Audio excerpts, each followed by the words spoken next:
Nate Schaumberg, hi. Hi. LucasArts is working on a game called Wrath Unleased. It's a brand new title. What can you tell us about the background?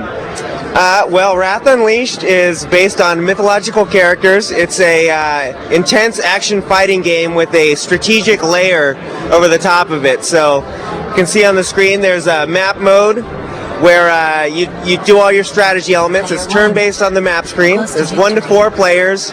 Each side is affiliated with the terrain. There's air, water, earth, and fire. And depending on what type of terrain you're fighting on in the map, you may or may not have certain advantages or disadvantages. And how does the gameplay work? Is it turn-based?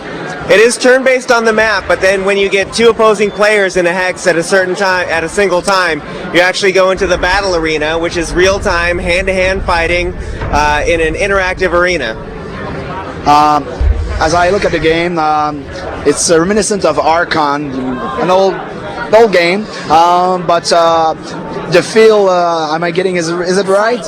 Yeah, you'd be correct there. It's definitely inspired by Archon, although it's got a lot of other elements. You know, it's been improved upon, both, you know, obviously graphically, and some of the fighting elements are really improved. But that's the inspiration. How does the fight take place? Well, you know, each character is there's actually 3 levels of characters you can choose from. There's pawns, lieutenants, and generals, and you set up your army before the game starts. And when you get to the battle arena, each character has a number of melee attacks, combos, ranged attacks, and magic attacks that they can use in the battle arena.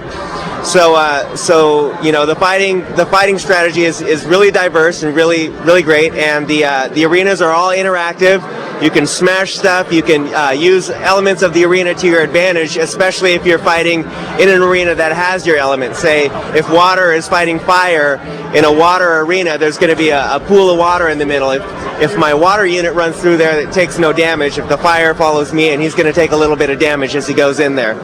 If a creature's win a fight, does she get experience? Is there a way to heal herself?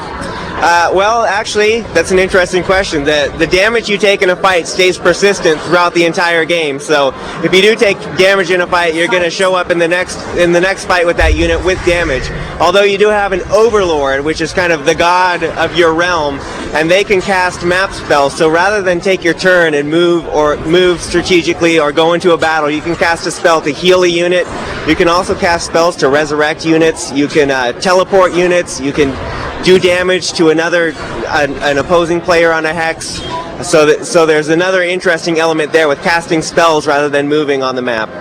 And to win the game, do you have to eliminate the enemy or to occupy certain spaces like the old Archon? Well, you can do both. There's actually temples on the map that you need to occupy. In this case, what we're showing is a 2-player game with 8 temples. Each team starts out with 4, and the goal is to occupy 6 temples for 1 turn.